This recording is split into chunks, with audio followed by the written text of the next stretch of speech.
আসসালামু আলাইকুম।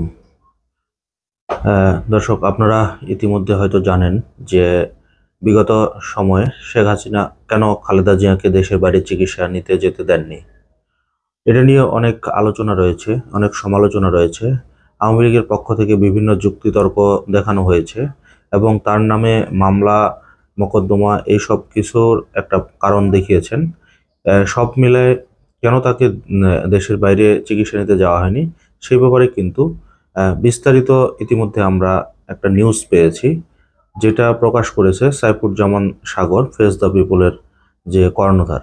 সেই প্রসঙ্গে পরে আসছি। তার আগে খালেদা জিয়ার বর্তমান শারীরিক অবস্থা আগের থেকে কিছুটা অবনতির দিকে যাচ্ছে। বেশ কয়েকদিন আগে তারেক রহমান বা তার ডাক্তারের পক্ষ থেকে বলা হয়েছিল যে তার শারীরিক অবস্থা কিছুটা উন্নতি হচ্ছে এবং তিনি আগে যেমন হুইল চেয়ারে চলাফেরা করতেন, তিনি হুইল চেয়ার ছাড়াও চলতে পারছিলেন। অবশেষে একটা দুঃসংবাদ দিলেন তারেক রহমান নিজেই। তিনি দেশবাসীর কাছে দোয়াও চেয়েছেন এবং বলছেন যে তার মায়ের অবস্থা কিছুটা খারাপের দিকে যাচ্ছে বা অবনতির দিকে যাচ্ছে। তবে যে তিন কারণে তাকে দেশের বাইরে চিকিৎসা নিতে যেতে দেওয়া হয়নি, সেই তিনটি কারণের মধ্যে একটি কারণ হচ্ছে যে জিয়া অরফানেজ ট্রাস্ট মামলায় যে দুর্নীতির অভিযোগ রয়েছে, সেই দুর্নীতির দায় তাকে স্বীকার করতে বলা হয়েছে এবং এই দুর্নীতির জন্য জাতির কাছে ক্ষমা চাইতে বলা হয়েছে শেখ হাসিনার পক্ষ থেকে বা আওয়ামী লীগের পক্ষ থেকে। তো খালেদা জিয়া আপোষহীন ছিলেন, এই ব্যাপারে তিনি কোনো কথাবার্তা বলেননি। তার একটাই কথা ছিল যে যা হবার হবে, তিনি এই মিথ্যাচারের কাছে আপোষ করবেন না। তো অবশেষে কিন্তু তিনি সেটাই করেছেন, যে হাসিনা সরকারের মিথ্যাচারে তিনি পা দেননি এবং হাসিনা সরকার পতনের পরেই তিনি চিকিৎসা নিতে দেশের বাইরে গেলেন। আর আমরা ইতিমধ্যে দেখেছি তার নামে যে অরফানেজ ট্রাস্টের মামলায় যেই দুর্নীতির অভিযোগ ছিল, সেই টাকাটা জাস্ট শুধু এক ব্যাংক থেকে আরেক ব্যাংকে স্থানান্তর করে এই টাকাটা রাখা হয়েছে।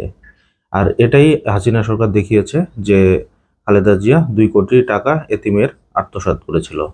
অন্যতম আরেকটি কারণ হচ্ছে যে 15ই আগস্ট আপনারা জানেন যে খালেদা জিয়ার জন্মদিন।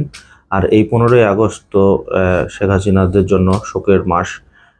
সেই জন্য মূলত এই 15 তারিখ তার যেন জন্মদিন পালন না হয় এবং পাসপোর্ট বা আদার্স যত কিছু আছে, জন্ম নিবন্ধন বা সার্টিফিকেট, সব কিছুতেই এই 15ই আগস্টে ওনার জন্মদিনটা রাখা যাবে না। তাকে যদি দেশের বাইরে চিকিৎসা নিতে যেতেই হয়, তাহলে তার এই জন্মদিন চেঞ্জ করে নতুন পাসপোর্ট ইস্যু করে তারপরে দেশের বাইরে চিকিৎসা নিতে যেতে হতো। একটা মানুষ কি 15ই আগস্টে জন্মগ্রহণ করতে পারে না? এটা কেমন ধরনের নৈতিকতা?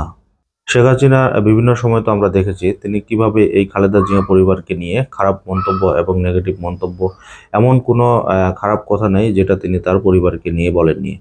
উল্টা দিকে কিন্তু আসিফ নজরুল যখন একটা ফেসবুকে পোস্ট দিয়েছিল যে আপনাকে এত বছর জোর করে আটকে রাখার পরও আপনার কি তার প্রতি খারাপ অনুভূতি হয় না, তখন কিন্তু তিনি একটা কথাই বলেছিলেন যে এটা সবকিছুর জন্য উপরওয়ালা যা মনে করেছেন ভালো সেটাই করেছেন। তাকে বিদেশে যেতে না দেওয়ার আরেকটা অন্যতম কারণ হচ্ছে তাকে বলা হয়েছিল যে আপনি আর বাংলাদেশের রাজনীতিতে সক্রিয় হতে পারবেন না। আমরা কিন্তু ইতিমধ্যে বিগত সময় দেখেছি বাংলাদেশের রাজনীতিতে বিএনপি বা জামাতকে কিভাবে তারা সর্বশেষ নিশ্চিহ্ন করে দেওয়ার পরিকল্পনা করেছিল, সেটা কিন্তু ইতিমধ্যে কারো অজানা না। আমরা বিভিন্ন সময় দেখেছি, শুনেছি কিভাবে বিএনপি নেতাকর্মীদের উপর নির্যাতন করা হয়েছিল, কিভাবে তাদেরকে মাঠে দাঁড়াতে দেওয়া হয়নি, তাদের আন্দোলন দমানোর জন্য যে সর্বশক্তি নিয়োগ করেছিল পুলিশ বা বিজিবি, সবকিছু দিয়েই কিন্তু এই দলটাকে শেষ করে দেওয়ার একটা পরিকল্পনা করেছিল, কিন্তু সেটাও কিন্তু করতে পারেননি। অবশেষে এখন তাদেরই এমন একটা অবস্থা যে মাঠে এখন তাদের 10টা নেতাকর্মীকেও পাওয়া যাচ্ছে না।